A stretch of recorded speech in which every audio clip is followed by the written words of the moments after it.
Hoje eu trouxe um caso interessante que eu participei diretamente desde o início, né?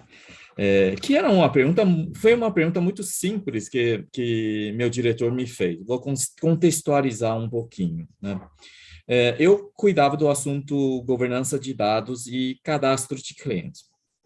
E belo de um dia, meu diretor me ligou. Nelson, o que nós temos de dados sobre agências? Pensei, refleti sobre perguntas simples. É, eu poderia responder, né, acessando o nosso catálogo de dados, que eu acho que é um passo importante para a prática de ciência de dados, que é, eu chamo de GPS, né? Eu preciso saber onde estão os dados, né? Eu preciso saber como chegar nesses dados, eu preciso saber quais são os conteúdos, etc. Então, ter um bom catálogo é importantíssimo para a prática de ciência de dados. Então, eu poderia ter respondido da seguinte forma: ó, temos dados de transações de ATM, temos dados de atendimento, temos dados de caixa, temos dados de fila, tempo de espera, etc. Né? Mas eu tentei me colocar no lugar dele, falar assim, provavelmente ele não me faria esse tipo de pergunta, mesmo porque ele era extremamente engajado, ele tinha acesso a catálogo de dados e tal. Aí eu falei, temos uma série de informações, mas qual é o problema que a gente quer resolver? Quem está te fazendo essas perguntas? Né? Então, ele me indicou três diretores para conversar, um diretor de atendimento, outro diretor de back-office e outro diretor que cuida de performance de atendimento. Aí fui conversar com os três, dizendo assim, ó, eu sou Nelson, cuido de governança de dados, mas eu não vim cobrar papel de data owner da sua equipe, porque eu tinha interações com praticamente o banco inteiro, né? Esse papel de data owner, que eles estão lá melhorando metadados, definindo critérios de qualidade de dados, né? E eu sempre mandava o acompanhamento de quem está melhor ranqueado, qual é o domínio de dados. Eles tinham receio de falar comigo, de eu dar notícia ruim de que a diretoria dele tinha ficado para trás. Mas eu falei, não vim te cobrar sobre isso, mas eu vim entender um pouco melhor o pedido que você fez ao meu diretor. Né? É, qual é a situação, qual é o problema que você quer que a gente te ajuda a entender e resolver? Né? O primeiro foi diretor de atendimento, interessante colocação dele. Ó, seguinte, a gente imagina que tem uma situação acontecendo dentro de agência, mas a gente não sabe como comprovar isso. Falei, qual é a situação? Desconfiamos que os clientes estão passeando em agência no sentido de hora ele é direcionado para atendimento automatizado, hora ele é direcionado para gerente de atendimento, hora ele é direcionado para atendimento humano, que são caixas, né? Falei, tá bom. O que você já conversou, com quem você já conversou? Conversamos com um grupo de cientistas de dados que faz parte da minha diretoria. Eu falei, qual foi a proposta? Não, vamos baixar a imagem de agências, vamos fazer reconhecimento de imagens, etc. Tá, vamos tentar detectar a situação. Só que qual é a complexidade, tirando parte de processamento tecnológico, que talvez não seja tão desafiante? Primeiro, eu preciso identificar quem é o cliente, quem é atendente. Segundo, eu preciso monitorar por um período se de fato ele está sendo levado por alguém, né, ou sendo direcionado dentro das agências. Né? Falei, talvez a gente tenha uma solução um pouco mais simples. Eu tenho captura de dados no nosso Data Lake, a gente tem uma série de informações. Pelo horário de transação, em canais distintos, né, eu consigo saber se conjunto de transações que é possível que sejam feitos num determinado canal ou meio, foi feito em outro canal. Então, a gente fez esse combinado de que eu voltaria para a minha equipe para começar a montar uma base de dados focado em entender a diferença de tempo entre as transações e tentar categorizar essas transações, né, através de catálogo de transações, para a gente saber quais são as transações que são oferecidas em canais distintos. Tá? Fizemos esse primeiro trabalho de entendimento do problema, segundo, entendimento de dados, que são dois passos fundamentais, né? Em muitos casos que eu vejo que dá resultado não tão bacana, o pessoal sai correndo para, não, eu tenho um algoritmo X, Y, Z, né?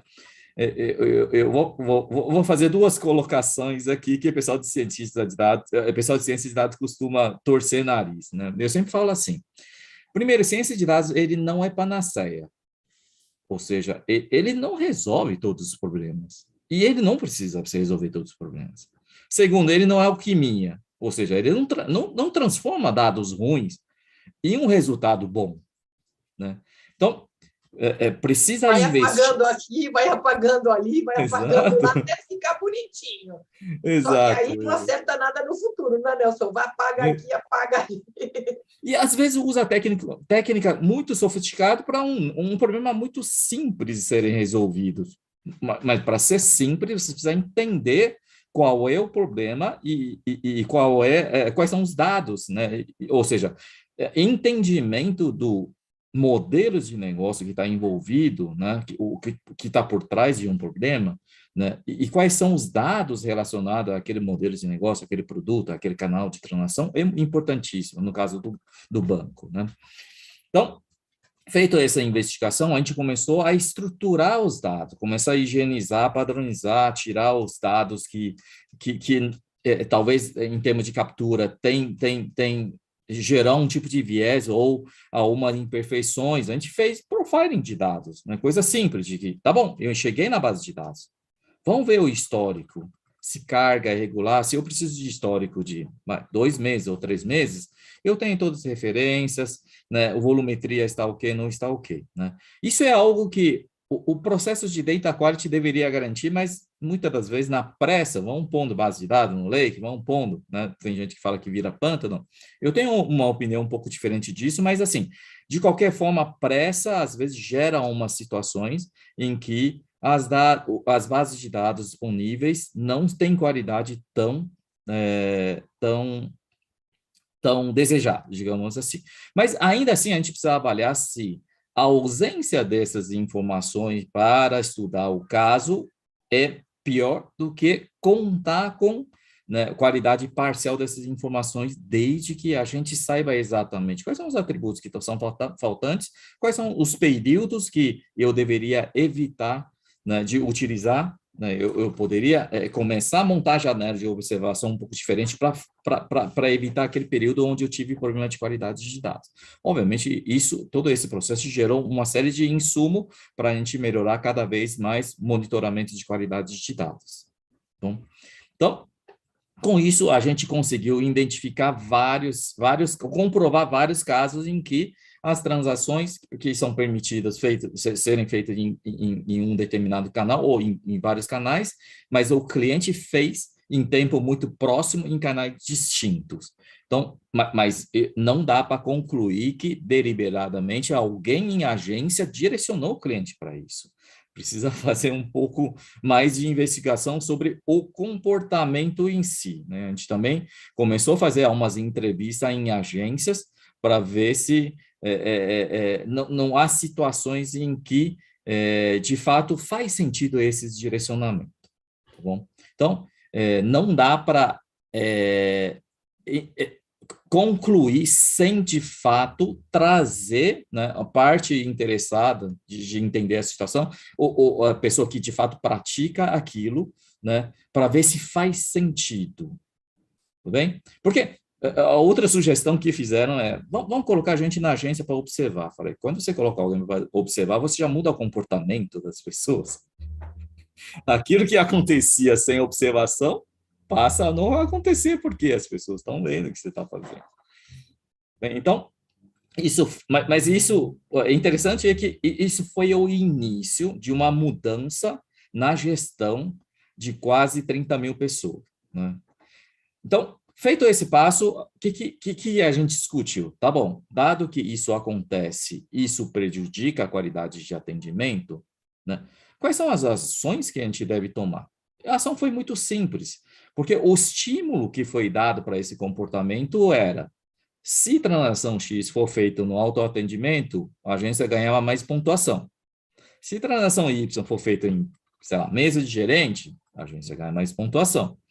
Então, a agência pega regulamento de pontuação debaixo do braço e começa a calcular os pontos. O que a gente fez? Nivelou todos os pontos. A transação do tipo XYZ, fazendo em qualquer um dos canais, passa a ter a mesma pontuação. Portanto, a gente tirou aquele incentivo, né, ao comportamento. Isso gerou uma mudança relativamente grande na eficiência das agências e satisfação do cliente. Ou seja, estudar um caso sem, de fato, implementar planos de ação para capturar o valor, não vale nada, porque passa a ser um estudo teórico ou conceitual. Bem? O segundo passo aí foi conversar com o segundo diretor que cuida de back-office e operações, né, que são aqueles caixas humanos. Para qual é o desafio? Lotação das agências, horário de pico, dimensionamento das agências, etc, etc, etc. Tá bom. Qual é a dificuldade que se encontra hoje? Nem todas as agências têm o mesmo comportamento. A gente tende a entender que os 5 primeiros dias úteis do mês, eu tenho um fluxo maior nas agências.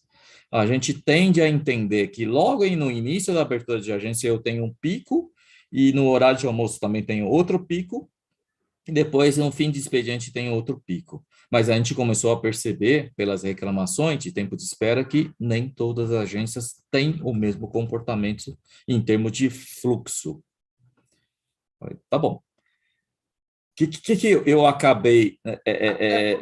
Gente learning, né, Nelson? Ele aprende. Essa agência é muito cheia nessa hora, eu vou para aquela. Outra, Definitivamente, o ser humano já vai também, quando é possível, buscar uma solução, né?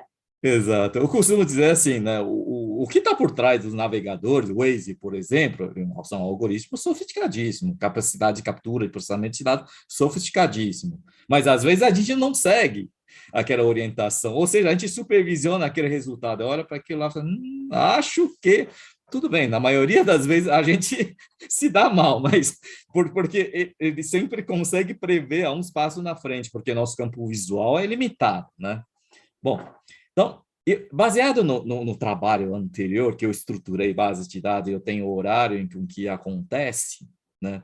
A gente foi fazer um estudo sobre volume de transações que acontece num determinado horário. A gente separou, por questões técnicas, 15 janelas de observação de 15 minutos. Então, a cada 15 minutos, a gente foi totalizar volume de transações que acontece dentro da agência. Então, pelo volume, eu consigo saber mais ou menos o comportamento, quais são os horários de pico. Só que eu passei um dia, das 7 da manhã até 8 da noite, dentro de uma agência, para tentar entender o comportamento de agência. Isso foi muito importante, porque volume não é um indicador, por si só, não é um indicador muito fiel, porque eu tenho transações com complexidade maior e eu tenho transações com complexidade menor. Por exemplo, pagamento de um título com cartão. Ele é relativamente rápido. Pagamento de título com dinheiro, principalmente quando tem troco, moeda. Isso demora, às vezes. Até contar, passar no detector de notas falsas e juntar e devolver o troco, demora. Então, a gente passou a ponderar as transações em termos de esforço. E a gente começou a estudar benchmark de agências, de qual é a agência que tem melhor, né, o esforço realizado dentro de uma janela de observação de 15 minutos. Então, percebam que aquela base de dados que a gente preparou com relação a tempo, tipo de transação, categorização, me serviu para resolver ou começar a entender melhor esse segundo caso. Bem? Então, a gente estabeleceu o benchmark, a gente começou a estudar, fazer análise comparativa, né, em termos de esforço, e a gente conseguiu mudar a escala de entrada, a escala de saída, a escala de almoço de diversas agências, adequando esses movimentos à escala de funcionário, mesmo porque as pessoas de agência precisam fazer treinamentos, por exemplo. né? Então, esses treinamentos são direcionados normalmente no horário de menor movimento. Então, a gente conseguiu entregar um novo modelo de planejamento de alocação de recursos e os movimentos de entrada e saída de capacitação das agências com um pouco mais de realismo, olhando para o comportamento de cliente daquela agência. Isso gerou também eficiência na alocação, porque muitas das vezes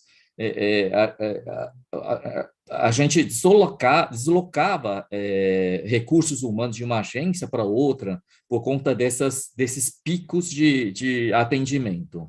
Então, esse estudo também permitiu que esses movimentos sejam mais previsível, né, e a gente faz menos manobra emergencial em termos de adequação ao tempo de atendimento. Bem, esse foi o segundo caso que nasceu da primeira pergunta, quais são os dados. A gente também começou a perceber que, por exemplo, eu fiz uma observação de que uma das transações que mais demora é recebimento de boleto quando o boleto é impresso pelo cliente. Por quê? Sabe aquela instrução lá, usa a margem tal, não sei lá o quê, configura XYZ. Ninguém faz esse tipo de configuração para fazer a impressão de um boleto. Imprime do jeito que estava a configuração, né, e leva na agência. O que a agência precisava fazer agora, a gente acabou mudando de processo? Tinha aquela maquininha que lê código de barra, ele estava esperando, numa determinada altura, código de barra. Quando você imprime com a margem inferior muito maior, aquela maquininha não estava conseguindo ler. O que a agência faz? Todo mundo já deve ter visto. Tem uma régua, vai lá pegar folha, vai lá, corta aquela parte que estava sobrando e passa de novo na maquininha. Isso onera tempo de atendimento. Então, como não tem como adequar o comportamento do cliente nesse caso, não dá para exigir que, não, título fora de padrão de impressão, não vou receber. A gente acabou adotando pistola, aquela pistola a laser, que nem no caixa de supermercado, né? Quando tem volume pesado, você vai lá, não tira do carrinho, a pessoa vai com pistola e vai lá, a laser vai lá ler código de barra. Então, isso mudou a configuração tecnológica das agências. Uma terceira situação que a gente entendeu também foi de que o dimensionamento das agências de porte grande, médio, pequeno, ele foi feito baseado em quantidade de equipamentos e tamanho das áreas de atendimento e área de espera, quantidade de mesa, né, de gerente comercial. Isso, assim, certamente nasceu de um estudo prévio antes de definir um local, tamanho de agência. Certamente alguém olhou para o fluxo daquela região e estudou. Só que ao longo do tempo, o comportamento muda, né? Eu abro uma agência por conta de aumento de fluxo de uma determinada região, eu não faço reanálise do dimensionamento de outras agências em volta, né? Então, a gente acabou adotando esse critério de fluxo de pessoas durante, sei lá, horário de pico, para reconceituar se uma agência deveria ser do tipo G, M ou P. E receber infraestrutura adequada, né, quantidade de terminais, quantidade de atendentes, quantidade de caixas, né, conforme o volume. Uma terceira situação, que é qualidade de atendimento, né? Tempo de espera. Eu fui tentar entender qual era a dor que estava por trás. Tem a agência que sistematicamente opera no limite do tempo de espera, dependendo. Isso é uma regulação por município, né? Então, eu fui entender o comportamento dessas agências, né? E um fato curioso foi, normalmente essas agências têm um fluxo grande de recebimento de aposentados e pensionistas do INSS, tá? Porque o que acontece?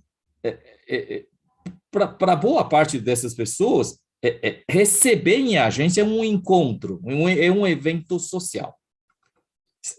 Uma vez por mês ele encontra os amigos dele lá. A minha mãe é uma dessas. Passa batom, compra roupa, fica falando com leva bolinho. Fala, mãe, você fica atrasando a fila, pelo amor de Deus. leva bolinho para os atendentes da agência, etc. Faz um social, né? Eles levam chocolatinho. Minha mãe da Praia Grande leva chocolate, leva fruta.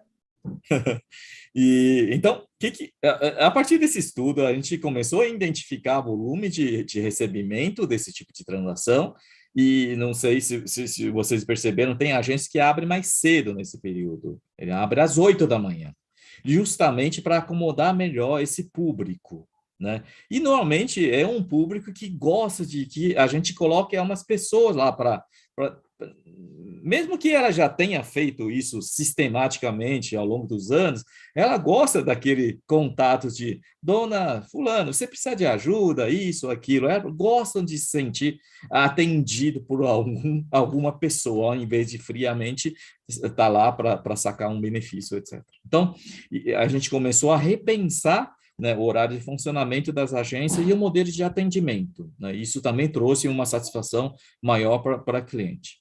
Tá? Obviamente, a discussão inicial também foi de como a gente vai resolver isso, né? E então, não poderia ser como não poderia ser diferente, não. Vamos usar vídeo das agências, etc. Tal, né? Eu sou estraga prazer da turma que quer fazer processamentos de imagem. Assim, para chegar num vídeo, a gente tem que esgotar na parte de dados estruturado. Se a gente tem dados estruturados para isso, eu não preciso do vídeo, né? Pelo volume de transações e senha, né? A gente tem aquele token que vai lá, tira a senha. Eu sei quando aquela senha foi atendida. A diferença de tempo entre essa senha foi retirada e o tempo de atendimento e o tempo de espera daquela pessoa, né? Então, no dia que eu fui observar comportamento de agência, assim, para minha surpresa, praticamente tem um controlador de voos, controlador de fila. Eles ficam monitorando essa fila, tempo de espera, e direciona o cliente de uma caixa normal ou convencional para a fila de atendimento, sei lá, mais para cliente com categoria, sei lá, superior. Eles ficam monitorando o tempo e redirecionando a pessoa. Senha tal, vem para a caixa tal. Então, meio que eles sabem da criticidade, né, em termos de não somente legal, mas satisfação de cliente. Então, eles, menos que criaram um processo de gerenciamento, eles monitoram o tempo de fila e vão gerindo isso. Mas a grande questão é, se a gente tem esses comportamentos através de dados, eu tenho como preparar a agência em termos de disponibilidade de pessoas, disponibilidade de equipamento, ou reorientação por tipo de transação que vai para autoatendimento de uma forma muito mais assertiva. Quem vai fazer depósito em dinheiro? Vai lá para tal lugar, não sei lá o quê. Quem vai fazer tal coisa? Então, na entrada, eu já consigo redirecionar no momento de pico. E esse estudo acabou derivando em mais uma questão que é interessante, né? Tem a ver com lotação de agência. O que é lotação de agência? Quantidade de pessoas que estão na agência, né? O tempo de fila me dá um indício? Tá, porque eu sei quantas pessoas estão esperando em uma determinada janela de tempo.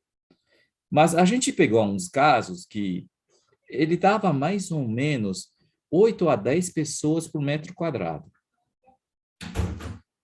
Como a gente sabe disso? Eu fui até a engenharia do banco, tipo, você tem planta das agências? Você sabe qual é o tamanho da área de espera? Sei. Você me passa, né, essa informação, agência tal, área de espera de tamanho tal?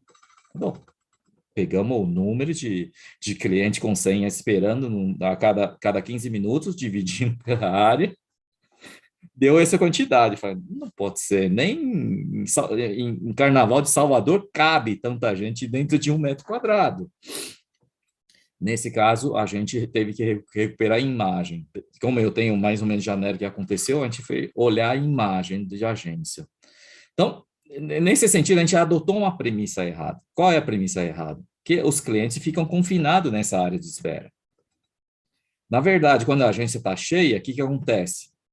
Enche a área de espera, aqueles banquinhos, vai para a área de atendimento dos gerentes comerciais, lota lá, o pessoal fica esperando, lota autoatendimento, onde tem as maquininhas, e parte de pessoas ficam fora da agência. Ele pega a senha, porque está muito cheio, ele acaba ficando fora da agência. Então, premissa errada foi, metragem da área de espera não é um indicador fidedigno. Ou seja, esse cálculo, o resultado de cálculo, ele me dá um indício de superlotação, né? Mas o número frio não pode ser levado em consideração para cravar dizendo que tem essa quantidade de pessoas naquela área.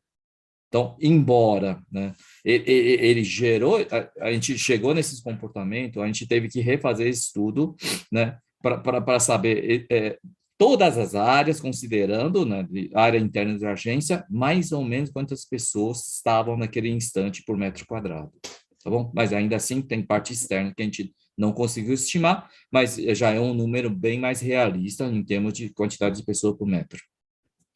Você vai fazer uma pergunta, professor? Mas eu adorei. Eu estou olhando aqui, é que eu estou acompanhando o YouTube, o que eles estão falando. Você vê, eu olho aqui, eu olho ali, tá? Não é que eu estou fazendo outra coisa, não estou prestando atenção. Mas eu adorei a sua ideia. Eu adorei uma ideia genial. Genial, porque, teoricamente, as pessoas deveriam ficar na área de espera, teoricamente. Diferente disso, é um transbordo que, eventualmente, em pico acontece. Mas eu achei uma ideia genial. Nunca vi ninguém buscar planta, quer dizer, buscar soluções, eventualmente, né? Quer dizer, complexas por um lado, mas tão geniais por outro lado, né? Eu achei genial, porque tem que ficar na fila de espera, na área. Se não está cabendo na área ou a quantidade desejada por metro quadrado não está legal, tem que fazer alguma coisa. Eu achei bárbaro. Parabéns. Sim, tudo é uma questão de observar, né? Eu tive que ir na agência para entender esses comportamentos, tive que recuperar o vídeo para analisar o comportamento dos clientes. Então, o algoritmo ajuda a trazer indício de que alguma coisa não está bem explicada. Então, ou vamos buscar mais dados, ou vamos rever nossas premissas, né? Mas sem ver o fato, sempre que for possível, obviamente, sem ver o fato, fica difícil de a gente inferir, porque a gente é carregado de viés, né? Meu comportamento como cliente de uma agência é né? Eu tenho limitação de horário para ir até a agência, mas comportamentos do aposentado é completamente diferente, né? E nesse dia que eu observei em agência, teve um fato curioso, né? O pessoal de planejamento de numerário estava lá também.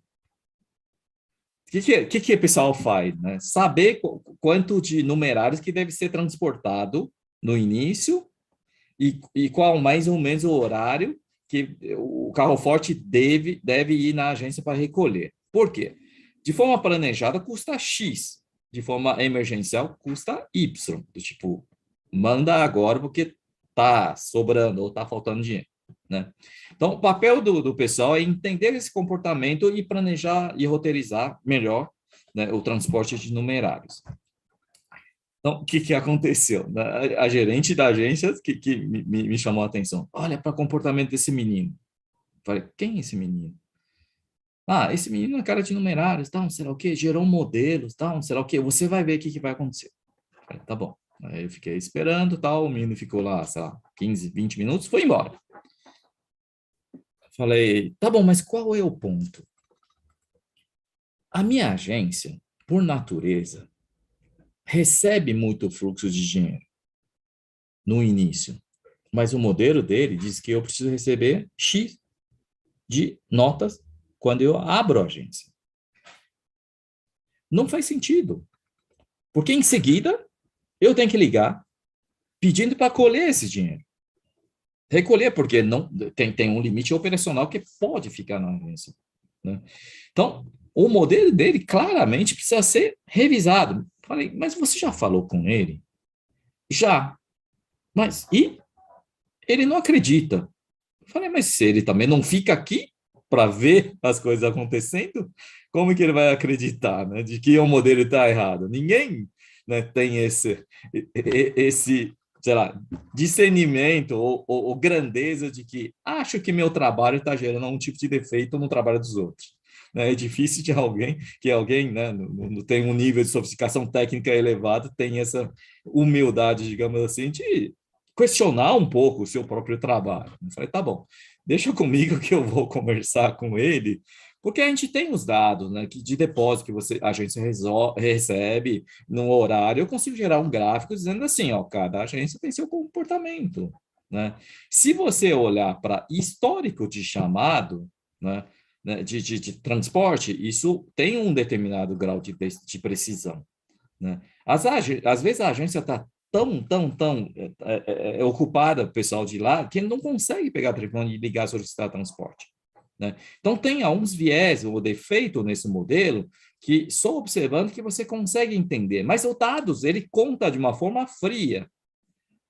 Eu vi uma senhorinha que foi lá fazer depósito. Eu virei para conversar com outro atendente para ver o que ele está fazendo, tipo, 30 segundos, quando eu voltei para aquele depósito, sabe quando a senhorinha depositou? R$ 75.000.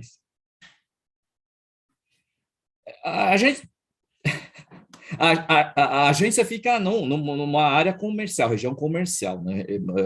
Comércio popular. Obviamente, tem represamento de numerários nas lojas e precisa rapidamente entregar para a agência, né?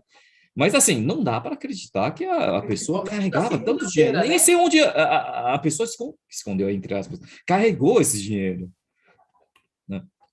Então, a gente, de novo, né, observando esses fluxos e explicando através de dados e indicadores de forma clara, a gente provocou uma rediscussão sobre modelos de previsão de transporte, né? Então,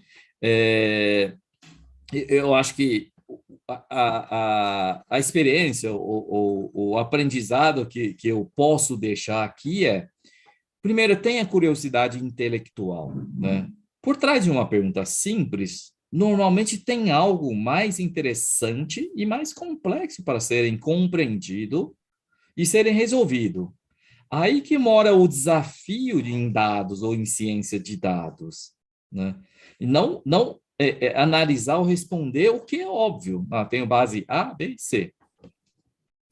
Deixa eu te falar, eu lembrei uma coisa que eu fiquei morrendo de rir quando o Nelson falou, e eu tenho uma pergunta para você aqui, que ele falou, eu não acredito que o meu modelo está errado, e eu morri de rir aqui, porque isso aconteceu comigo também, eu estava na FÉ orientando um aluno de doutorado, e ele é muito inteligente, e ele chegou com o modelo, eu não posso falar marca, tá? Mas faz de conta que é Guaraná e Coca-Cola, não é, mas faz de conta que é, faz de conta que ele é o Guaraná. Então, o Guaraná estava vendendo assim, ó. Aí, de repente, fez isso. Explodiu o Guaraná no ponto de venda. Do nada. Do nada. Né? E aí ele chegou para mim e falou, não, está errado. Não é possível. Você fez alguma campanha? Não. Mudou o preço? Não. Alguma? Não. Então, não é possível. Então, o Guaraná fez assim do nada e a Coca-Cola fez assim do nada. Não porque está certo. Eu falei, cara, não é possível. Vamos lá.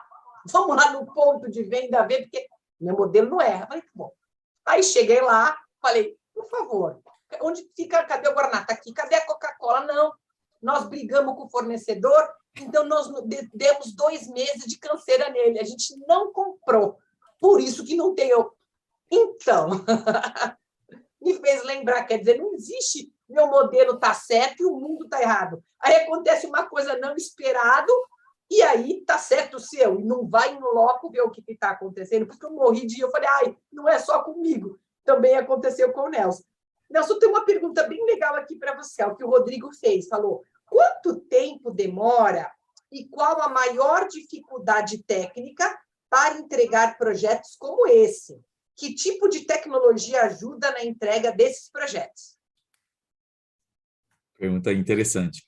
Só complementando o seu caso, para compartilhar uma situação, que é erro que eu cometi também, né? Eu estava falando com o Edu Rusca, acho que você conhece, né, professora? Ele foi cientista-chefe do Itaú, né? E a gente estava discutindo sobre um dos cases que ele lidou no início da carreira. Ele falou assim, eu fazia algoritmo para prever venda, né, de revista X nas bancas, né? Qual é o objetivo? Né? Para mim é óbvio, não sobrar revista. Aí ele fala assim, errado. O objetivo é sobrar um exemplar. Porque não sobrar, eu não sei se faltou. Mas quando sobrar um, eu tenho certeza que sobrou um. Então, percebe que uma situação muito simples, senso comum, me leva a zero, é um bom número, porque é eficiência total. Mas, pelo contrário, ele pode ocultar uma ineficiência, ou seja, falta de produto, né? Então, esse autoquestionamento é importante para quem lida com ciência. A gente não pode ser dono da verdade, né? Ou qualquer ciência nesse sentido. Então, agora E é por respondendo a isso que é pergunta. gostoso conversar como estamos aqui, porque o que acontece com uma pessoa é uma lição para que não aconteça com a outra, tá certo, Léo? Perfeito. É muito mais fácil e melhor aprender com o erro dos outros, né? Ou a experiência dos outros. Por isso que é para isso que servem os cabelos brancos, né? Para a gente cometer erro e contar a historinha para que os outros não cometam o mesmo erro. Né? Tá bom, vou voltar para responder essa pergunta. Eu vou responder com um outro pequeno case, para você entender que muitas das vezes a questão não é tecnologia. Tá? Nesse caso, estava eu e Edu, a gente foi chamado pela diretora do Banco de Atacado. Né? Qual era a situação? Né? Num período de fechamento contábil, que ocorre nos primeiros 3 dias úteis do mês, Atacado não conseguia gerar, né, base para todo o processo de contabilização, dentro da janela de tempo esperado. Aí, por quê? Porque as operações, né, algumas operações entram com dados errados, informações erradas. Então, quando o processo percorre todo o seu caminho, na hora de entregar, percebe que tem erro e não dá tempo de reprocessar. Aí eu deixei o Edu falar primeiro, obviamente, que sempre gosta de aprender com o erro dos outros. Edu fala assim, cara, você tem as entradas, não tem? Temos histórico de X meses. Você tem a saída? Principalmente quando deu errado? Sim, tá bom. Se você tem saída, você sabe qual é o comportamento. Se você tem entrada, eu consigo prever, né, a partir desse estudo, quando que a entrada está errada. E a partir daí você breca o processo. Você começa a diagnosticar por que você está recebendo a informação errada num tempo razoável, que é no início de processamento. Aí quando ele terminou de falar, eu fiz uma pergunta. Né? Eu falei assim: você sabe regras de validação dos dados de entrada? Sei. Seu tempo a solução técnica que está por trás não te permite aplicar essas regras. É isso? Então é um problema técnico, ele não é um problema de dados, é um problema de processamento. O que a gente fez? Foi muito simples. Peguei meu pessoal, falei, vai lá, fica internado com a turma para ver esse processo, escreve em Python, porque era algo mais simples que a gente conseguia fazer sem um grande investimento no banco. Aquilo que demorava mais ou menos 3 horas para processar, passou a demorar 15 minutos, aplicando as regras de validação de qualidade. Então, com isso, o pessoal até agradeceu. Graças a você, consigo almoçar nesse período. Né? Eu falei assim, é uma questão de entender, né, o processo em si, né, se tem regra, vamos aplicar regra. Se o problema é a linguagem de programação ou modelos de processamento, é um problema técnico, ele não é um problema de ciência de dados ou eficiência em termos de uso de dados. Então, não tem uma... Hoje, eu costumo falar assim, né, o professor Alessandro sabe melhor do que eu. Temos tantas bibliotecas abertas de algoritmos que, tecnicamente, a gente não enfrenta dificuldade em termos de acesso aos algoritmos. Temos soluções em cloud que, num clique, você sobe um ambiente parrudo, mas precisa ter cartão de crédito com limite para pagar, porque se for mal utilizado, a conta está bem alta.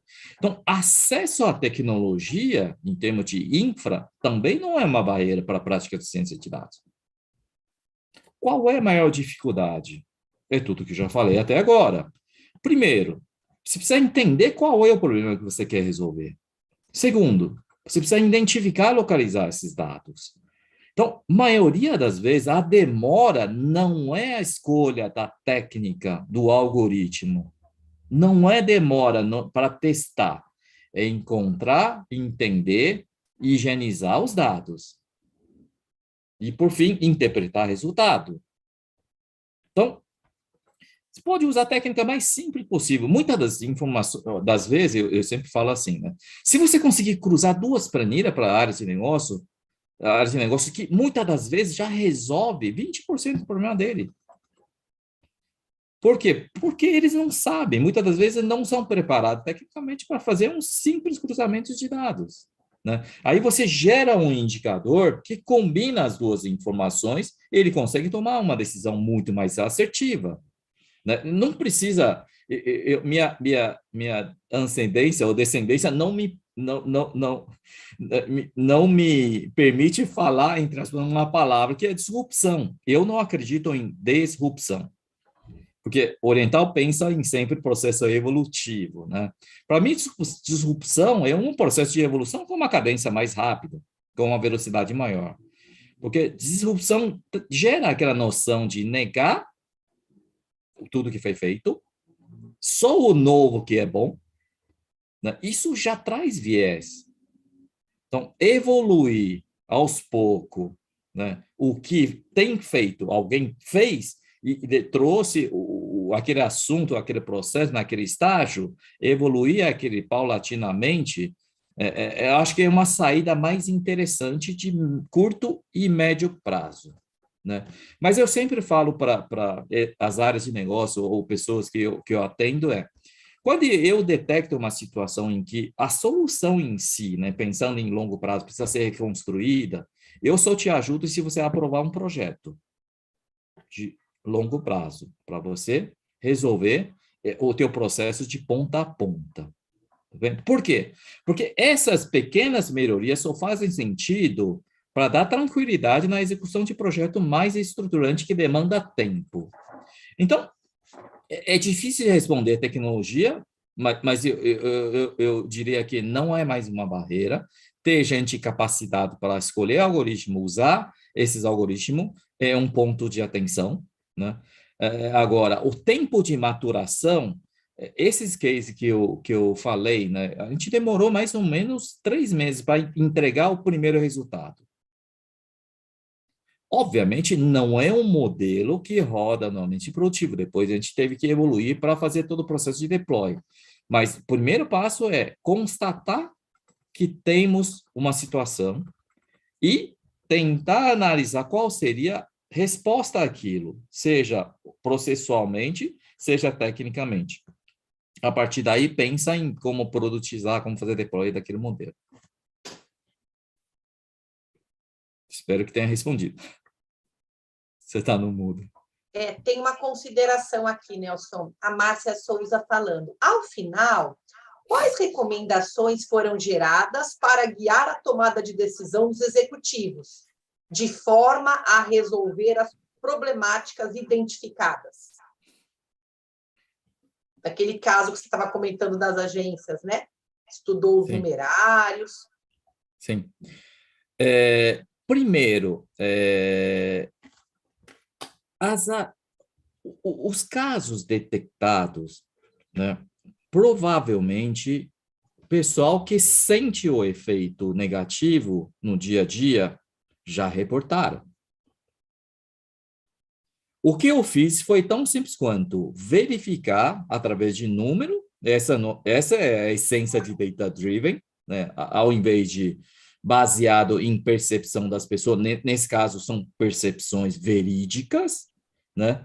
Mas quando você leva dados, você explica, assim, imagina a sua dor que eu tive, que eu passei para sentar com 2 vice-presidentes, uns diretores executivos, uns 20 superintendentes de operacionais para explicar que a gente precisa rever todo o processo deles.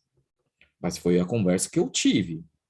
Passo por passo, identificamos isso, usamos esse conjunto de dados, aplicamos esses dados, chegamos nessas conclusões, verificamos com o teu pessoal que, de fato, acontece.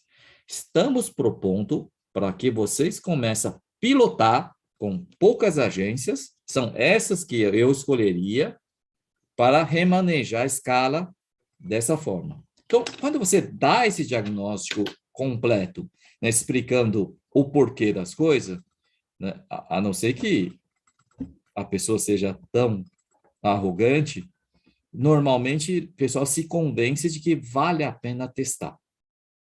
Só que aí cai numa última etapa que é importantíssima, que é mensuração de resultado.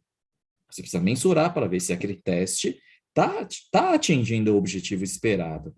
Porque isso é uma prova final de que devemos aumentar volume de agências, começar a rolar mais agências desse novo modelo e, eventualmente, fazer ajustes de rotas, né? O modelo, muitas das vezes, não consegue prever todas as situações. Né? Então, conforme esses rollouts forem feitos, a gente precisa capturar informações para ver se eu não preciso ajustar o modelo por conta de algumas situações não previstas ou complementar com outras bases de dados. Perfeito, Tenham, Nelson. tenham Tem uma conversas pergunta. difíceis. Não evita conversas difíceis. É verdade, é verdade. Tem uma pergunta do Fabrício, que eu não vou dizer que eu concordo com o que ele escreveu, eu vou ler, tá? Você vai entender porque eu disse. Eu estou lendo, só lendo. Ai, ai, ai, Fabrício. Como faremos com nossos algoritmos, sendo que somos trapaceiros por natureza? Estamos sempre nos auto-enganando. Eu vou dar um exemplo real, né, pessoal.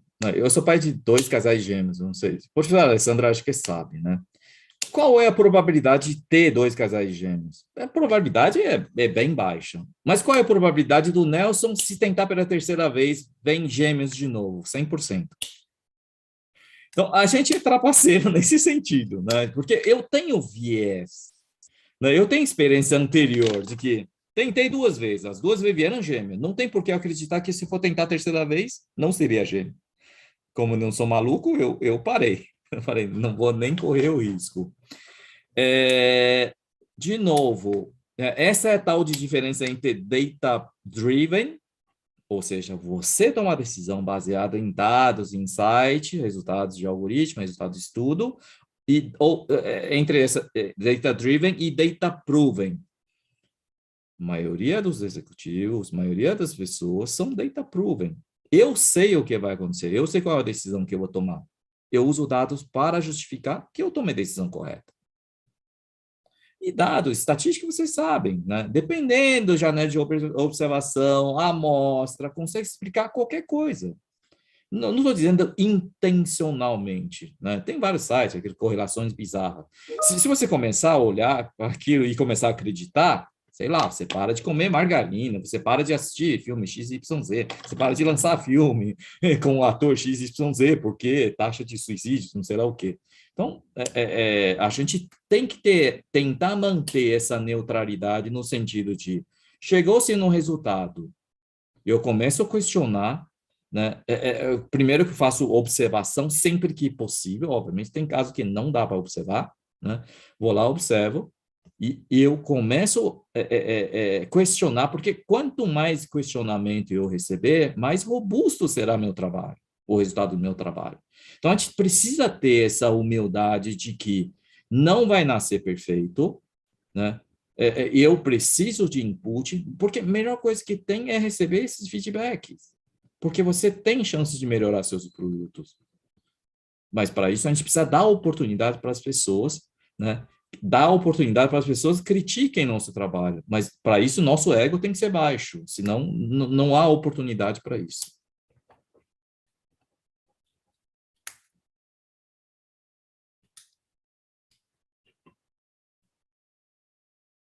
Tudo bem? Respondi? Sim, perfeito. Mais perguntas? Não.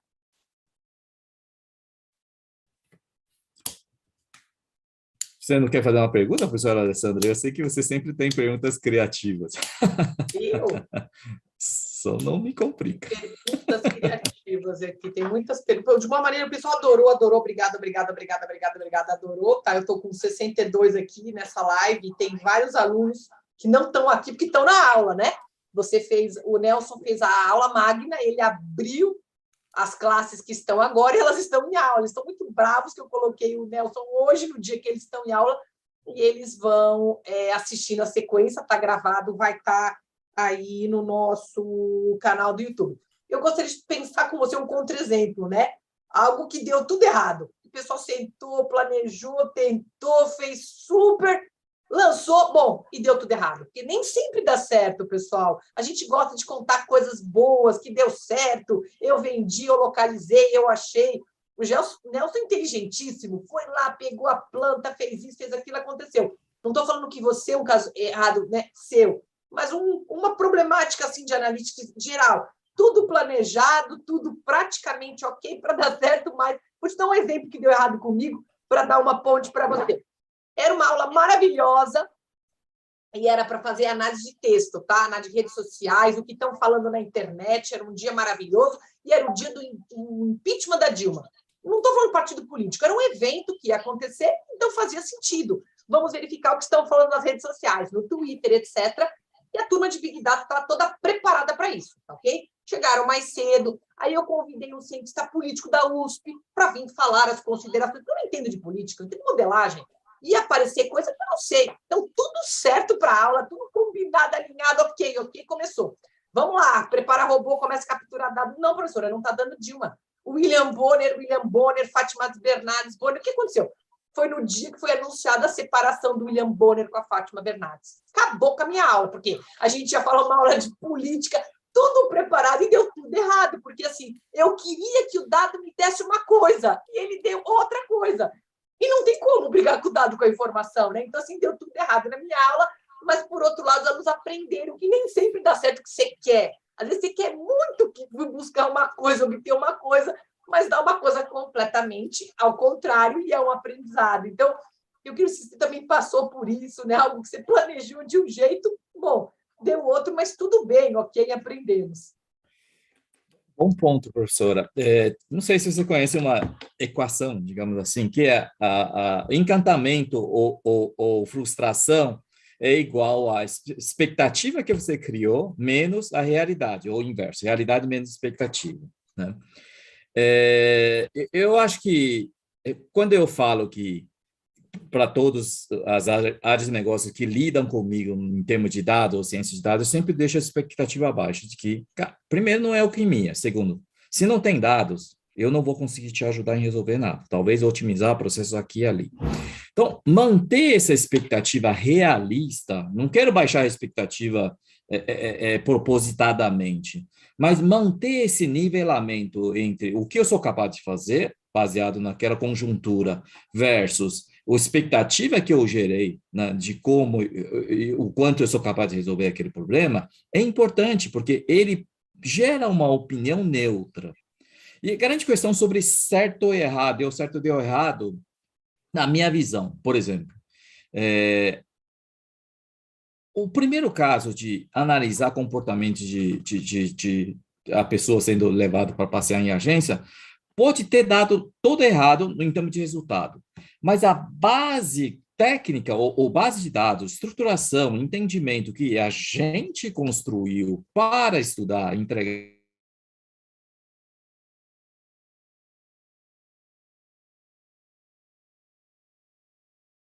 Alô, pessoal? Pessoal? Não sei se o Nelson caiu. Voltou. Isso, uma pequena falhada, tá tudo bem. Tá. Então, primeiro eu expliquei com relação à expectativa, né? O segundo ponto tem que pegar um piloto e criar um grupo de controle para você começar a acompanhar o resultado. Não dá para virar chave, principalmente em processos críticos, né? De novo, setar a expectativa de que vamos testar com um grupo pequeno, vamos mensurar o resultado e vamos colocar a condição para a gente parar de testar. Porque o ruim é que a gente sempre acha que é um comportamento atípico, eu vou testar mais um pouco, vou colocar um público um pouco maior, um público diferente, eu começo a desviar a estratégia de execução por minha insistência ou teimosia. Então, o que a gente fala de fail fast é isso, eu começo pequeno, eu faço um teste, eu colho o resultado e eu tomo decisão se eu continuo ou não. Então, falhar nesse sentido tem que ser visto como um processo de aprendizado. É um preço que tem que ser pago para você conseguir entregar algo melhor. Então, eu sou, como eu tenho 4 filhos, né, eu sempre falo assim, né, eu sou otimista por necessidade. Então, sempre vejo oportunidade nas coisas. Né? Eu não sou otimista, talvez, por opção. Né? Ninguém me deu opção para não ser. Com 4 filhos, não dá para não ser também.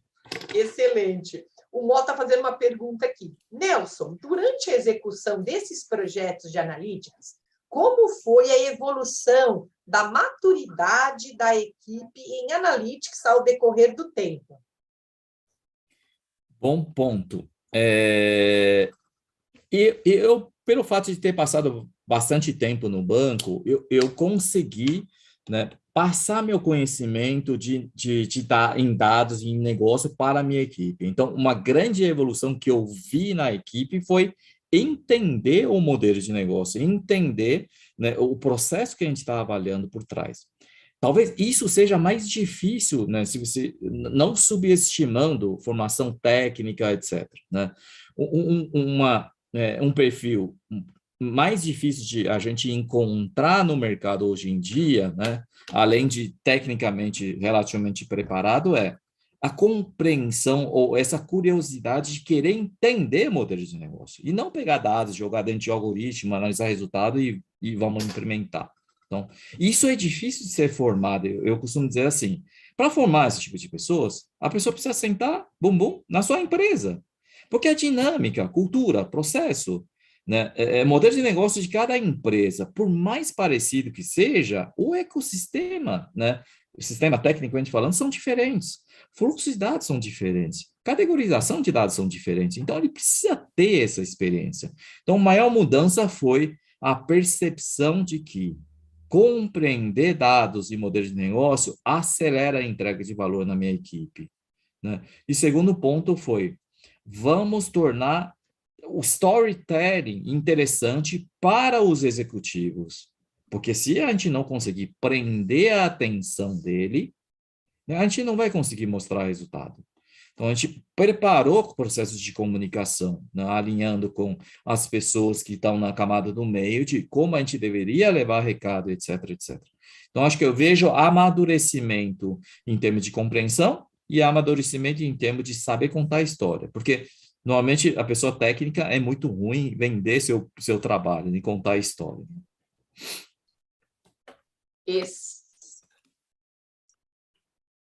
Excelente, Nelson, excelente. Pessoal, tá precisando, não se esqueça que tem que assinar, tá bom? O Forms da segunda parte, que eu já vou passar já o Forms, para que vocês tenham o certificado de participação, tá? Daqui a pouquinho eu estou passando para vocês, só para o pessoal não ir embora, não acabou não. Tem perguntas importantes aqui, o Rebelo está fazendo no final. Peraí, Rebelo, segura aí que eu já vou passar a sua. Olha. O Rebelo não vale, ele trabalha comigo. Ah, tem uma pergunta boa aqui. Legal, mas ainda dele vou falar já. Espera um pouquinho, vem antes aqui. O Geraldo ainda falando, eles adoraram esse seu case bancário. Adoraram. Só perguntam em cima, gostei. A solução, então eu vou fazer a pergunta do Fonseca e de dois, tá? Da Flávia, vamos emendar. Fonseca pergunta, a solução foi implementada em nuvem? Primeira pergunta. Segunda, Nelson, muito obrigada pelo compartilhamento da sua experiência. Qual a formação da equipe que participou com você nesse projeto da diretoria? Tá bom. Esse case foi executado entre 2017 e 2018. Então, as nuvens públicas não era tão, em termos de usabilidade, não era tão fácil, e o setor bancário, por ser muito regulado, o Banco Central tinha muita preocupação com relação à segurança, então a gente usou on-premise. E meio que a gente fez um acordo com o pessoal de infraestrutura e áreas de tecnologia para a gente ter um pequeno ambiente onde a gente pudesse experimentar. Tá? Mas muitas das situações a gente teve que repensar na solução dada a limitação em termos de ambiente, volumetria, né? A gente teve que estudar bastante comportamento de dados para tentar reduzir, fazer por amostra, etc. Bom, então, isso eu acho que eu respondi parte da pergunta. Tem outra parte que eu não me recordo qual foi. Tecnologia, nuvem, qual era a segunda parte? Qual a formação da equipe que participou com você nesse projeto? Eu não tinha cientista de dados na equipe, né? Eu tinha engenheiro de sistemas, né? E eles começaram a perceber, né, o quão desafiante é entrar nesse mundo de ciência de dados, começaram a estudar, sei lá, começaram a codificar em Python, estudar os algoritmos por conta. Então, um até se certificou como cientista de dados dentro do banco, que é um processo muito difícil, né? Então, eu vi transformação deles, né? equipe mais técnica trabalhando para ciência de dados, construindo lá algoritmo para fazer mensuração de qualidade de dados, processos de monitoramento em cientista de dados. Esse lado técnico, em termos de engenharia de dados, e ciência de dados, em termos de curiosidade e autoaprendizado, foi importante durante esse case. Ótimo. E aí, para fechar a última pergunta, já são 9 horas, lembra que ele tem muitos gênios na casa dele, precisa voltar para a família. Última pergunta, pessoal, não esqueça que eu coloquei o Forms agora, para ter o certificado, tem que assinar esse Forms, lembrando que o festival vai até a próxima terça-feira. E vamos finalizar com uma pergunta do nosso querido Felipe Rebelo. Excelentes cases, é marmelada. Agora é a pergunta, qual o maior desafio, chefe, desculpa, essa foi para a minha parte, quando se fala em disseminar cultura de dados internamente na empresa? Qual o maior desafio, né, para disseminar essa cultura de dados na empresa? Meu Deus. Acho que da parte com a equipe técnica disseminar conceito de Analytics by Design, ou seja, as aplicações precisam aprender a expor seus dados, né? Pensar no desenho da solução técnica, pensar em como mandar ou enviar ou expor seus dados para a plataforma de dados, ou Data Lake.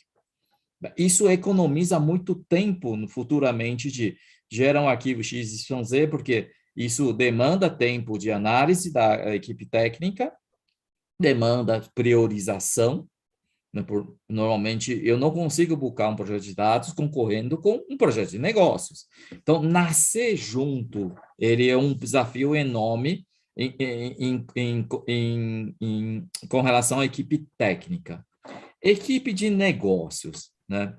Vai ter que saber contar a história e ir quebrando essa ideia de que... Porque a gente foi treinado em saber dar a resposta, a gente não foi treinado em saber fazer perguntas, principalmente os executivos.